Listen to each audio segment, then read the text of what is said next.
Hello दोस्तों, मैं देवेंद्र कुमार आपका महावीर एजुकेशनल पार्ट चैनल पर स्वागत करता हूं। दोस्तों, आज का हमारा सीटेट दिसंबर 2024 का टॉपिक है बुद्धि। आज हम हार्वर्ड गार्डनर के बहुबुद्धि सिद्धांत के और थॉर्नडाइक के बुद्धि के सिद्धांत के, डेनिमल गोलमेल के बुद्धि के सिद्धांत के एमसीक्यू हल करेंगे और उन सभी के बारे में डिटेल से भी जानेंगे। तो दोस्तों, स्टार्ट करते हैं अपनी क्लास। हमारा पहला क्वेश्चन है, एक शिक्षिका अपने शिक्षार्थियों की विभिन्न अधिगम शैलियों को संतुष्ट करने के लिए वैविध्यपूर्ण कार्यों का उपयोग करती है। वह रिक्त स्थान से प्रभावित है, पियाजे के संज्ञानात्मक विकास के सिद्धांत से प्रभावित है, कोहलबर्ग के नैतिक विकास के सिद्धांत से प्रभावित है, हार्वर्ड गार्डनर के बहुबुद्धि सिद्धांत से प्रभावित है, वाइगोस्की के सामाजिक सांस्कृतिक सिद्धांत से प्रभावित है। दोस्तों, एक शिक्षिका अपने शिक्षार्थियों की विभिन्न अधिगम शैलियों को संतुष्ट करने के लिए वैविध्यपूर्ण कार्यों का उपयोग करती है, मतलब अलग अलग कार्यों का उपयोग करती है। तो वो प्रभावित है दोस्तों हार्वर्ड गार्डनर के बहुबुद्धि सिद्धांत से। यहाँ हमारा ऑप्शन नंबर 3 राइट आंसर हो जाएगा। क्वेश्चन नंबर 2, बुद्धि लब्धांक सामान्यतः रिक्त स्थान रूप से शैक्षणिक निष्पादन से संबंधित होते हैं, माध्यम से कम, पूर्ण या फिर उच्च। तो दोस्तों, यहाँ हमारा ऑप्शन नंबर 4 राइट आंसर होगा, उच्च। बुद्धि लब्धांक सामान्यतः उच्च रूप से शैक्षणिक निष्पादन से संबंधित होते हैं। दोस्तों, बुद्धि लब्धांक में और शैक्षणिक निष्पादन में या शैक्षणिक उपलब्धि में उच्च संबंध पाया जाता है। कैसा? उच्च संबंध पाया जाता है। दोस्तों, अगर किसी व्यक्ति की जो है हमें मानसिक आयु निकालनी होगी, तो मानसिक आयु निकालने का जो सूत्र होता है, फॉर्मूला होता है, वो क्या है? मानसिक आयु इक्वल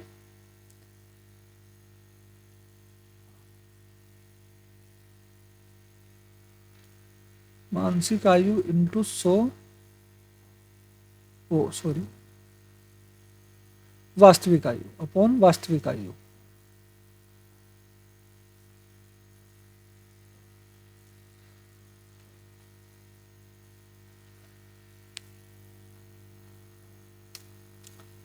क्वेश्चन नंबर 3, बहुबुद्धि सिद्धांत निम्नलिखित निहितार्थ अर्थ देता है, सिवाय किसके? सिवाय संवेगात्मक बुद्धि बुद्धि लाब्धि से संबंधित नहीं है। बुद्धि परिक्रमण संक्रियाओं का एक विशिष्ट समुच्चय है जिसका उपयोग एक व्यक्ति द्वारा समस्या समाधान के लिए किया जाता है। विषयों को विभिन्न तरीकों से प्रस्तुत किया जा सकता है या फिर विभिन्न तरीकों से सीखने का आकलन प्रस्तुत किया जा सकता है। तो दोस्तों, इसका जो होगा हमारा ऑप्शन नंबर 2 ही राइट आंसर होगा। ठीक है, बुद्धि सिद्धांत जो है, बहुबुद्धि सिद्धांत जो अर्थ देता है वो है बुद्धि परिक्रमण संक्रियाओं का एक विशिष्ट समूह है या समुच्चय है जिसका उपयोग एक व्यक्ति द्वारा समस्या समाधान के लिए किया जाता है। यहाँ हमारा ऑप्शन नंबर 2 राइट आंसर होगा। क्वेश्चन नंबर 4, एक जुड़वा भाइयों में से एक को सामाजिक आर्थिक रूप से धनाढ़ मतलब धनी परिवार द्वारा गोद लिया गया और एक दूसरे को मतलब जो दूसरा बच्चा है, दूसरे को निर्धन परिवार द्वारा गोद लिया गया। तो 1 वर्ष बाद उनकी बुद्धि लब्धांक के बारे में निम्नलिखित में से क्या अवलोकित होने की सर्वाधिक संभावना है? देखो दोस्तों, 2 जुड़वा भाई हैं, एक को धनी परिवार ने गोद ले लिया, एक को गरीब परिवार ने गोद ले लिया। तो उनके बुद्धि लाभांक के बारे में कौन सा कथन जो है बिल्कुल सटीक डेफिनेशन देता है? धनी सामाजिक आर्थिक परिवार वाले लड़के की अपेक्षा निर्धन परिवार वाला लड़का अधिक अंक प्राप्त करता है।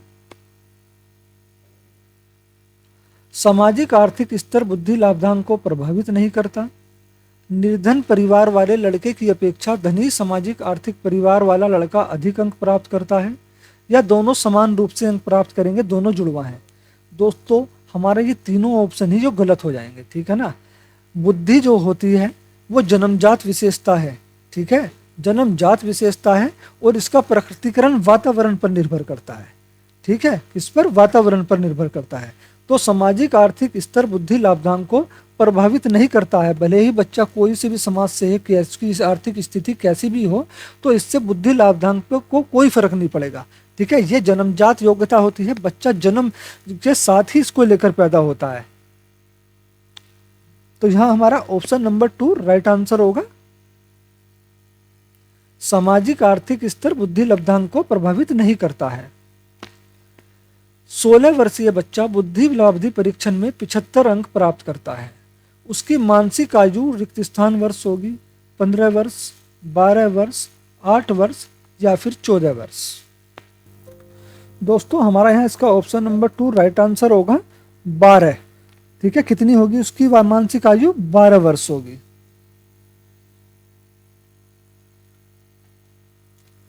मानव बुद्धि एवं विकास के समय शिक्षक रिक्त स्थान को योग्य बनाती है। दोस्तों ये समय नहीं है, समझ है ना। समझ जो है, मानव बुद्धि एवं विकास की समझ शिक्षक रिक्त स्थान को योग्य बनाती है। निष्पक्ष रूप से अपने शिक्षण अभ्यास में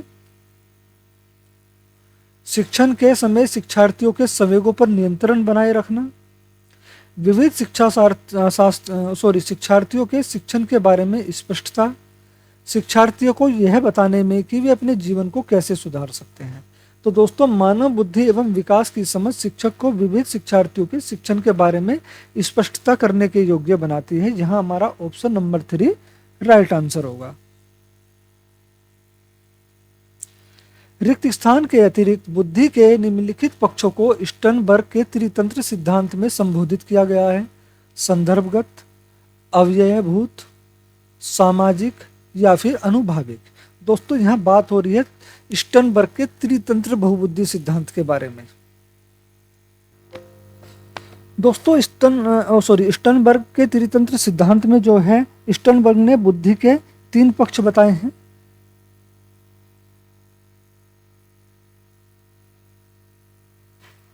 जिसमें है अव्ययभूत, सामाजिक और अनुभाविक।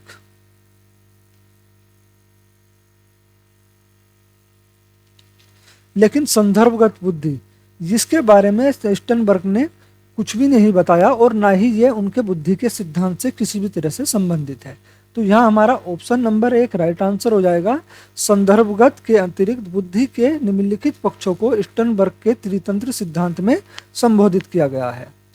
हार्वर्ड गार्डनर का बुद्धि का सिद्धांत रिक्त स्थान पर बल देता है, शिक्षार्थियों में अनुसंबंधित कौशलों पर नहीं, सामान्य बुद्धि पर नहीं, विद्यालय में आवश्यक समान योग्यताओं पर नहीं।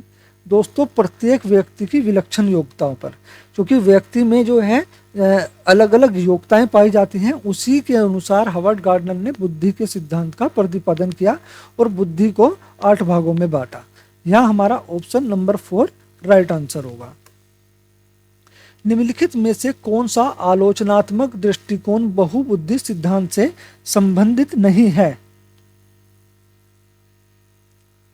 यह शोधारित नहीं है। दोस्तों बिल्कुल गलत, यह इस पर शोध होते हैं। विभिन्न बुद्धियां भिन्न भिन्न विद्यार्थियों के लिए विभिन्न पद्धतियों की मांग करती हैं। दोस्तों ऐसा नहीं है। प्रतिभाशाली विद्यार्थी प्राय एक क्षेत्र में ही अपनी, दोस्तों यहाँ हमको जो है ना नेगेटिव ऑप्शन देना है। ठीक है, निम्नलिखित में से कौन सा आलोचनात्मक दृष्टिकोण बहुबुद्धि सिद्धांत से संबंधित नहीं है? तो दोस्तों बहुबुद्धि सिद्धांत से ये दोनों ही संबंधित हैं। जबकि प्रतिभाशाली विद्यार्थी प्राय एक क्षेत्र में ही, मतलब किसी एक क्षेत्र में ही सब प्रतिभाशाली विद्यार्थी जो हैं वे किसी एक क्षेत्र में ही उच्च प्रदर्शन कर सकते हैं या अपनी विशिष्टता को प्रदर्शित करते हैं। नहीं दोस्तों, प्रतिभाशाली बच्चा जो होता है, प्रतिभाशाली शिक्षार्थी जो होता है, वो हर क्षेत्र में अलग अलग क्षेत्रों में अपनी प्रतिभा का परिचय दे सकते हैं। तो यहाँ हमारा ऑप्शन नंबर 3 राइट आंसर होगा।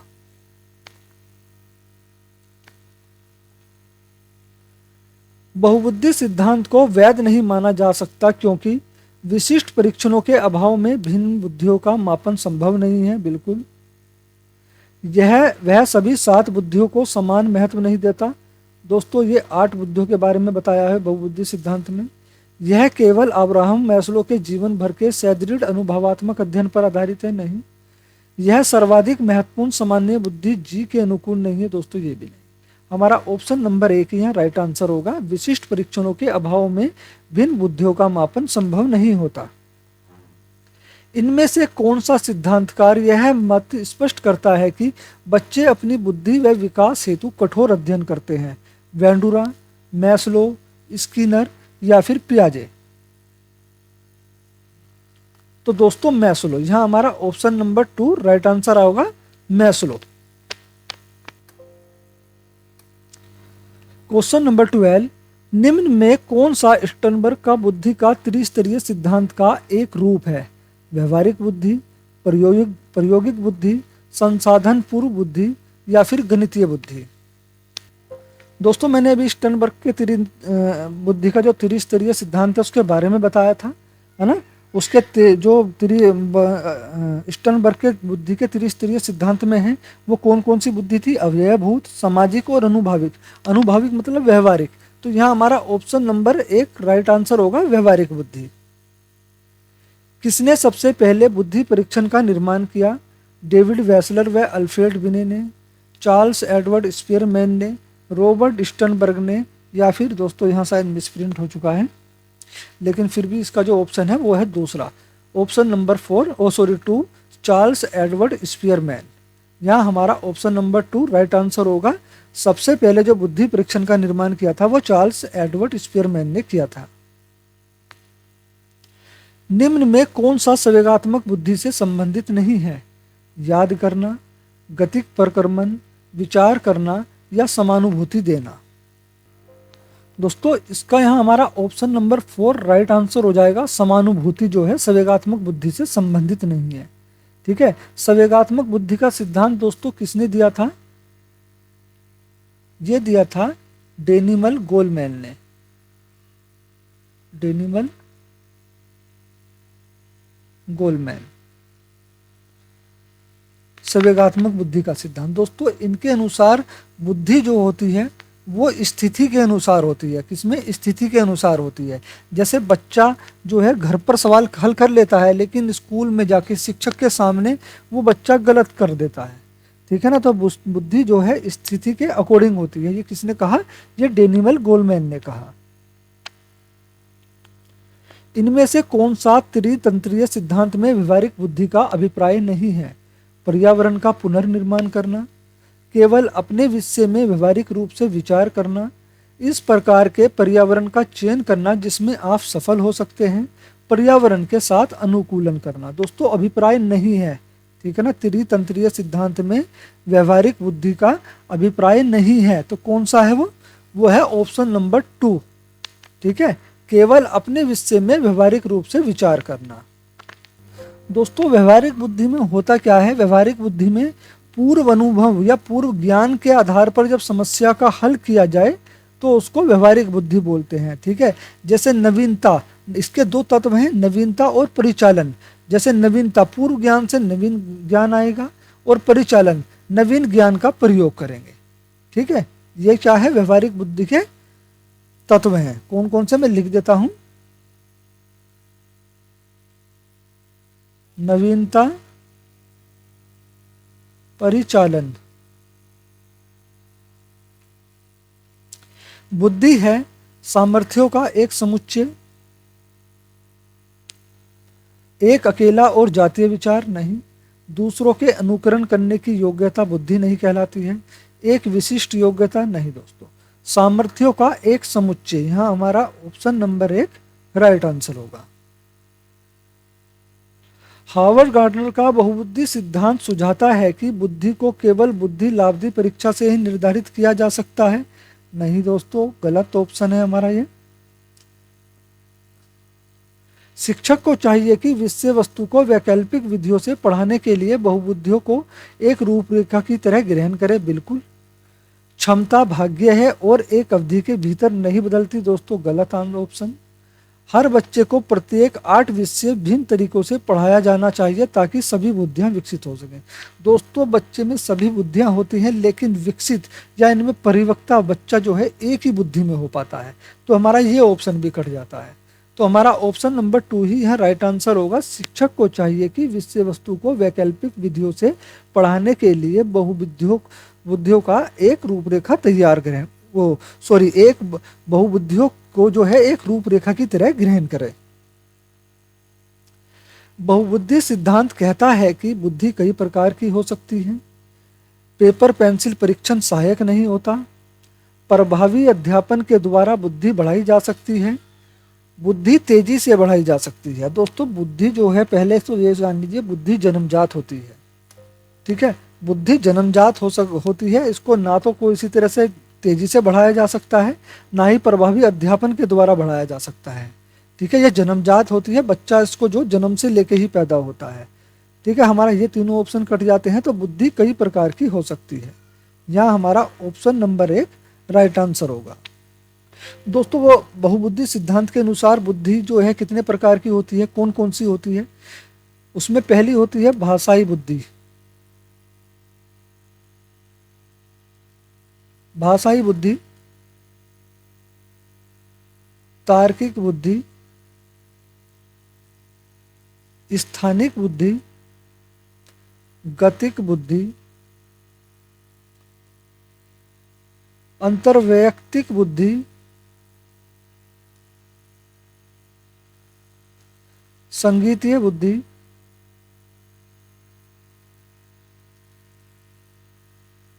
अंतरावैयक्तिक बुद्धि,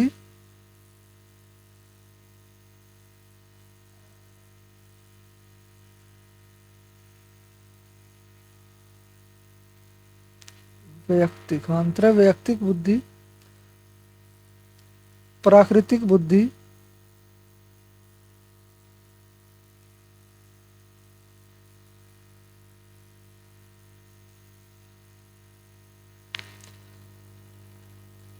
या फिर एक और है आध्यात्मिक बुद्धि।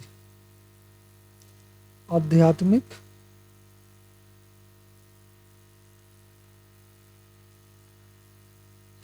भाषाई बुद्धि होती है दोस्तों, कवि में, लेखक में, नेताओं में कौन सी बुद्धि होती है? भाषी बुद्धि, यानी भाषा से जो है गोलमोल कर लेते हैं, ठीक है, अपनी बातों में ले लेते हैं, उसको बोलते हैं भाषिक बुद्धि। तार्किक बुद्धि होती है गणितज्ञों में या फिर वैज्ञानिकों में।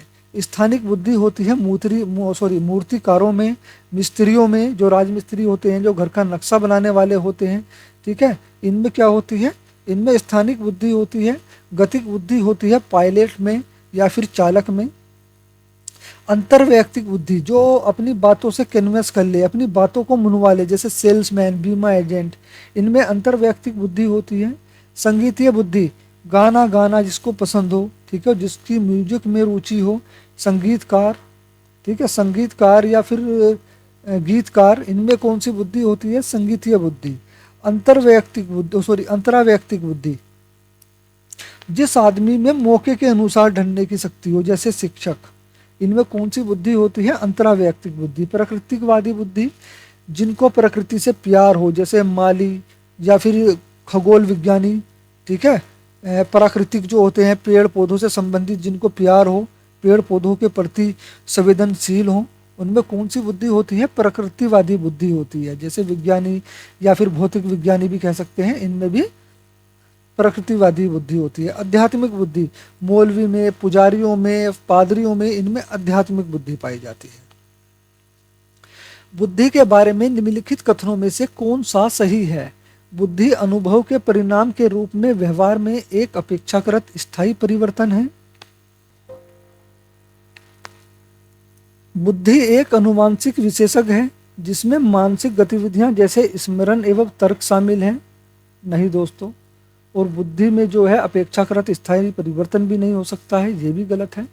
बुद्धि बहुआयामी है जिसमें बुद्धि परीक्षणों के द्वारा पूर्ण रूप से परिमेय की जाने वाली कई योग्यताएं शामिल है। बिल्कुल दोस्तों, बुद्धि जो है बहुआयामी है, ठीक है, सामर्थ्यों का एक समुच्चय है बुद्धि। तो यहाँ हमारा ऑप्शन नंबर 3 राइट आंसर होगा।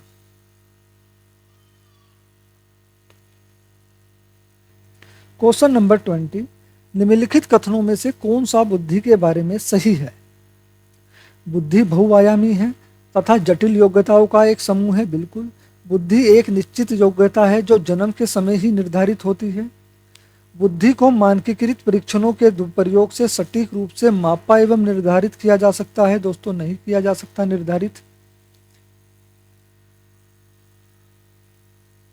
बुद्धि एक एकात्मक कारक तथा एक एकाकिक विशेषक है। दोस्तों, ये भी ऑप्शन गलत है। तो दोस्तों सही ऑप्शन जानने से पहले अगर आपने मेरी वीडियो को अभी तक लाइक नहीं किया या शेयर नहीं किया, प्लीज़ वीडियो को लाइक और शेयर जरूर करिएगा। और जो लोग मेरे चैनल पर नए हैं वो प्लीज़ चैनल को सब्सक्राइब करके बेल आइकन प्रेस कर लीजिए, ताकि हमारे आने वाली वीडियो के सभी नोटिफिकेशन आपको मिलते रहें। दोस्तों हमारे महावीर एजुकेशनल पार्ट चैनल पर आपको सभी तरह की सभी कंपटीशन की जो है प्रैक्टिस कराई जाती है। भले ही आप कोचिंग कहीं से भी ले रहे हों, तो अगर आप उसकी एक अच्छी प्रैक्टिस चाहते हैं तो आप हमारे महावीर एजुकेशनल पार्ट चैनल को जरूर सब्सक्राइब करें। तो दोस्तों हमारा यहाँ ऑप्शन नंबर 1 राइट आंसर होगा। बुद्धि बहुआयामी है तथा जटिल योग्यताओं का समूह है। ठीक है, अब इसको ये मत कर देना कि बुद्धि तो जन्मजात होता है, तो ये जन्म से ही निर्धारित होती है। दोस्तों बुद्धि जन्मजात होती है, लेकिन एक निश्चित योग्यता नहीं है। ठीक है, ये एक निश्चित नहीं है, तो यहाँ हमारा ये ऑप्शन कट जाते हैं। बहुबुद्धि का सिद्धांत जोर देता है कि बुद्धिमत्ता की विभिन्न दशाएं हैं। बिल्कुल, बुद्धिमत्ता में कोई व्यक्तिगत विभिन्नता नहीं होती। दोस्तों ऐसा नहीं है, अगर व्यक्तिगत विभिन्नता ना होती तो बुद्धि के प्रकार भी नहीं होते अलग अलग। ठीक है ना, बुद्धि के प्रकार जो 8 प्रकार हैं वो इसीलिए हैं क्योंकि बुद्धि में व्यक्तिगत विभिन्नता पाई जाती है।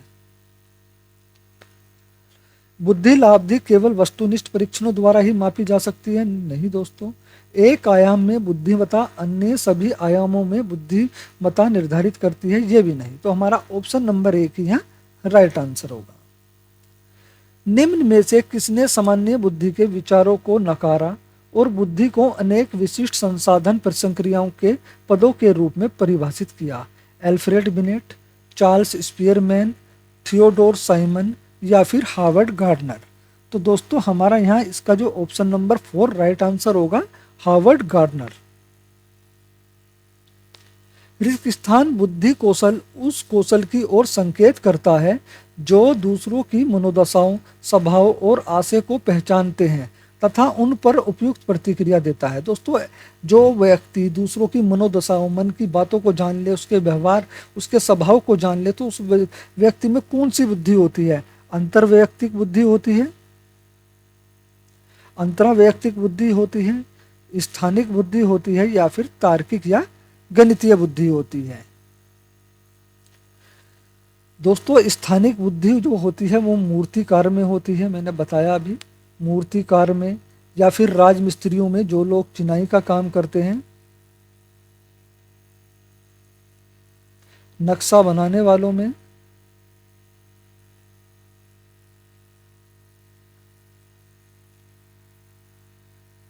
और तार्किक या गणितीय बुद्धि होती है वैज्ञानिकों में, गणितज्ञों में,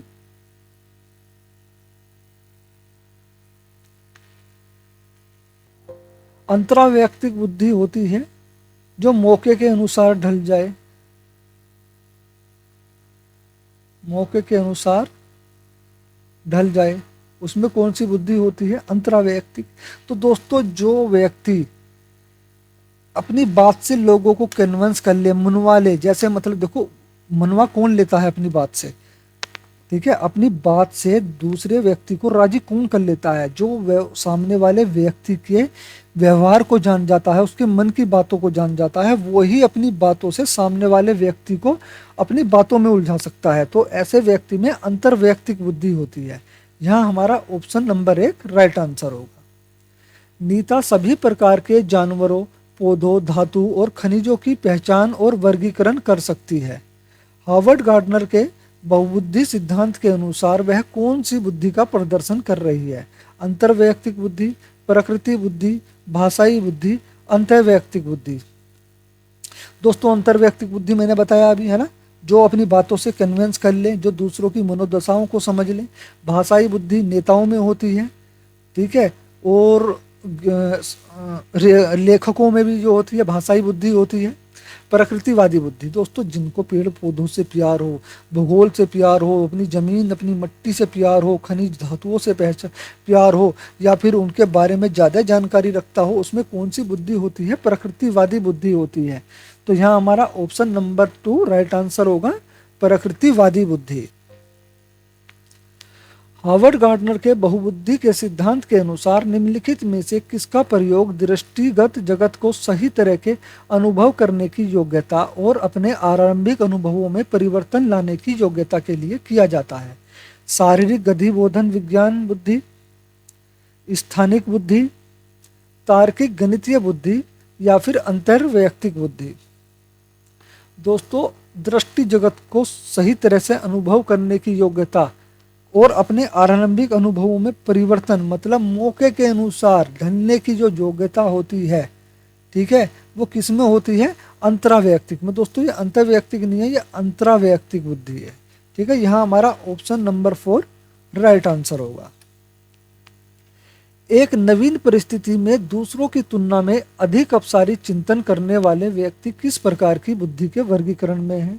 अंतर्वैयक्तिक बुद्धि, व्यवहारिक बुद्धि, सृजनात्मक बुद्धि या फिर प्रकृतिवादी बुद्धि? दोस्तों, सबसे पहले देखो, अपसारी चिंतन होता क्या है? अभिसारी चिंतन होता है। चिंतन दो प्रकार के होते हैं। मैंने चिंतन के टॉपिक में आपको चिंतन के बारे में डिटेल से समझाया है। अभिसारी चिंतन और दूसरा होता है अपसारी चिंतन। दोस्तों, अपसारी चिंतन पॉजिटिव होता है, सकारात्मक होता है और अच्छा होता है, जबकि अभिसारी चिंतन नकारात्मक होता है। यहाँ पर सिर्फ रटे रटाए उत्तरों का प्रश्नों का उत्तर दिया जाता है, जबकि अपसारी प्रश्नों के दौरान या अपसारी चिंतन के दौरान ऐसे प्रश्न होते हैं जहाँ व्यक्ति जो है मानसिक क्रिया, मानसिक तर्क करने के लिए, चिंतन करने के लिए मजबूर हो जाए। ठीक है, जिसका प्रश्न तो एक होता है लेकिन उसके उत्तर अलग अलग हो सकते हैं और वो सभी सही हो सकते हैं। ठीक है, उसको बोलते हैं अपसारी चिंतन। तो दोस्तों, जैसे आप कह सकते हैं कि भाई अगर धरती से पेट्रोल खत्म हो जाए, ठीक है, तो इसमें जो है अगर धरती से पेट्रोल खत्म हो जाए तो क्या होगा? आप लोग सभी बच्चे अपने अपने आंसर दीजिए। तो दोस्तों, सभी बच्चों के उत्तर जरूरी नहीं एक हो, कुछ बच्चों के अलग हो सकते हैं या सभी बच्चों के भी अलग अलग हो सकते हैं। उसको बोलते हैं अपसारी चिंतन। ठीक है, अपसारी चिंतन एक अच्छा चिंतन है जहां बच्चा तर्क करता है, जबकि अभिसारी प्रश्नों में बच्चे को तर्क करने का मौका नहीं दिया जाता। ठीक है, अपसारी चिंतन करने वाले व्यक्ति किस प्रकार की बुद्धि के वर्गीकरण में होते हैं? तो सृजनात्मक बुद्धि। दोस्तों, सृजनात्मक बुद्धि, सृजनात्मक का मतलब होता है किसी काम को नए नए तरीके से करना, किसी क्रिया को नए नए तरीके से करना। मतलब पहले हमने भले ही वो कार्य कर दिया हो, अगर दोबारा भी हमें उस समस्या का समाधान करना है तो हम उसके लिए अब एक अलग नया तरीका ढूंढेंगे।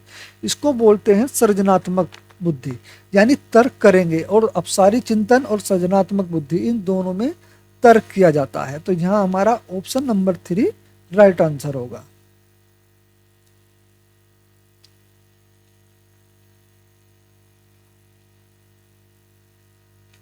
हार्वर्ड गार्डनर के बहुबुद्धि सिद्धांत के अनुसार यदि किसी व्यक्ति में दूसरों के अभिप्राय, भावनाएं और व्यवहार को समझने की योग्यता है तो उसमें निम्नलिखित में से कौन सी बुद्धि कही जाएगी? व्यक्तिगत बुद्धिमत्ता, अनुभवजन्य बुद्धिमत्ता, सामाजिक बुद्धि या फिर अंतर्वैयक्तिक? दोस्तों, अंतर्वैयक्तिक बुद्धि। यहाँ हमारा ऑप्शन नंबर 4 राइट आंसर होगा। बहुआयामी बुद्धि का सिद्धांत किसके द्वारा दिया गया है? Harvard gardener, Robert Sternberg, Alfred beneath या फिर बीएफ स्किनर?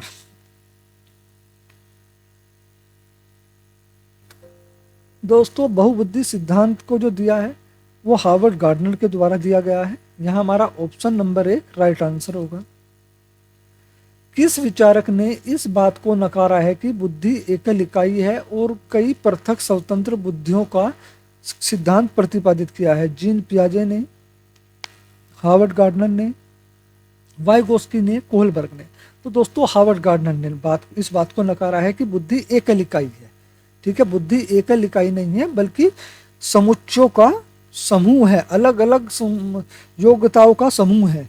ठीक है, यहाँ हमारा ऑप्शन नंबर 2 ही राइट आंसर होगा, हार्वर्ड गार्डनर। हार्वर्ड गार्डनर के सिद्धांत में सोच को व्यक्त करने के लिए धारा प्रवाह और लचीले ढंग से भाषा का उपयोग करने की क्षमता रिक्त स्थान बुद्धि की विशेषता है। भाषाई, प्रकृतिवादी, स्थानिक या फिर अंतर्वैयक्तिक? दोस्तों, अंतर्वैयक्तिक बुद्धि मैंने आपको कई बार बताया है। अपनी बातों से कन्विंस कर लेना, अपनी बातों को से लोगों को मनवा लेना, में तो इनमें कौन सी बुद्धि होती है? अंतर्वैयक्तिक। स्थानिक बुद्धि मूर्तिकार में होती है, मिस्त्रियों में होती है, नक्शा बनाने वालों में होती है। ठीक है। प्रकृतिवादी बुद्धि, जिनको प्रकृति से प्यार हो, पेड़ पौधों से प्यार हो, जीव विज्ञानी हो, भौतिक विज्ञानी हो, इनको जो है प्रकृतिवादी बुद्धि होती है इनमें।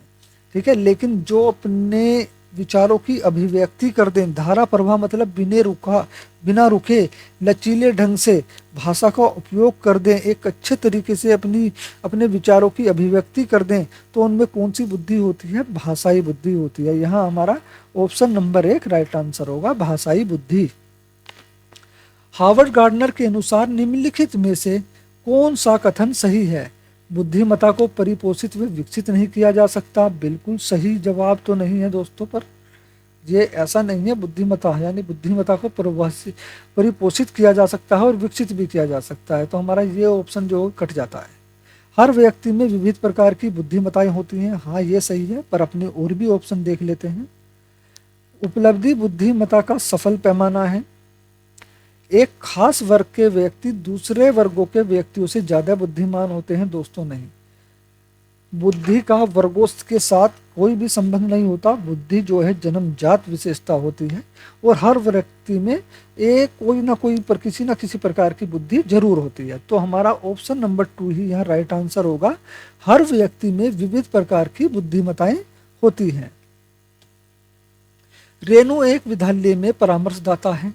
हार्वर्ड गार्डनर के सिद्धांत के अनुसार प्रभावी परामर्शदाता के रूप में उसके पास कौन सी बुद्धि होनी चाहिए? भाषाई,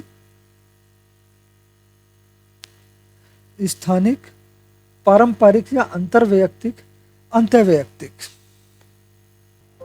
तो दोस्तों, जो लोग बच्चों को परामर्श देते हैं, है ना, विद्यालय में परामर्श का काम करते हैं बच्चों को देने के लिए, बच्चों को अच्छे से अच्छी शिक्षा, मतलब बच्चा अधिगम के दौरान जब कठिनाइयां महसूस करता है, उसके कारण को जानना, फिर उसका उपचार करना, फिर बच्चे को अपनी बातों को समझाना, ठीक है ना, यानी अपनी बातों में लेना, बच्चे को कन्विंस करना, तो ये सब जो है कौन सी बुद्धि कहलाती है? तो दोस्तों, ये पारंपरिक या अंतर्वैयक्तिक बुद्धि कहलाती है। यहाँ हमारा ऑप्शन नंबर 3 राइट आंसर होगा। रेणु में कौन सी बुद्धि है?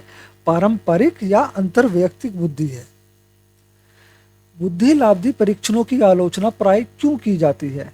कौशलों की विस्तृत श्रृंखला को मापने की उनकी क्षमता के लिए, प्रत्यक्ष रूप से पश्चात संस्कृति के प्रभाव से ग्रसित, बुद्धि पर सामाजिक प्रभाव का अवबोधन, संज्ञान पर भावनाओं के प्रभाव का अतिशय प्राकलन।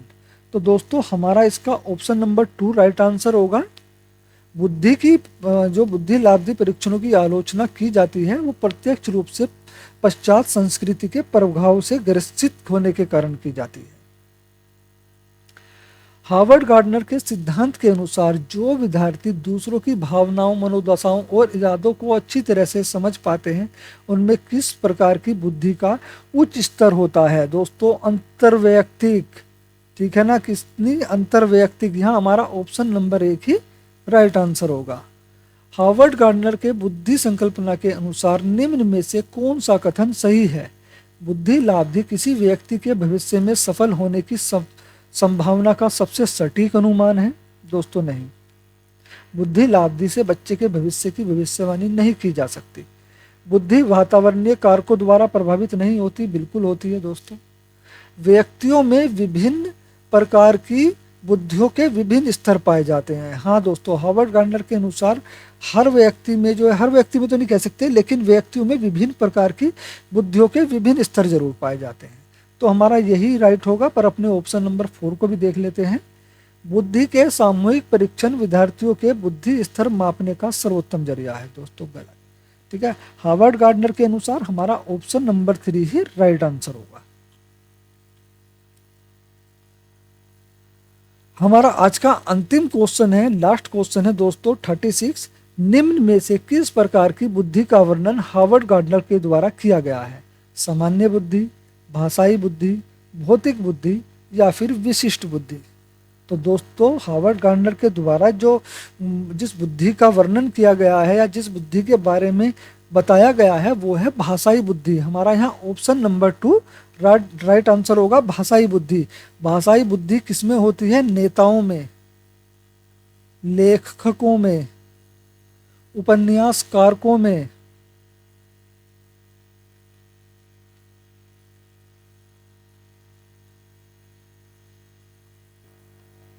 तो मेरे प्यारे दोस्तों, आज की क्लास यहीं पर समाप्त होती है। प्लीज़ अगर आपको वीडियो अच्छी लगी हो तो वीडियो को लाइक करें, दोस्तों के साथ शेयर करें, और जो लोग नए हैं चैनल पर वो प्लीज़ चैनल को सब्सक्राइब करके बेल आइकन प्रेस कर लें, ताकि हमारी आने वाली सभी वीडियो के नोटिफिकेशन आपको मिलते रहें। दोस्तों, वीडियो देखने के लिए धन्यवाद।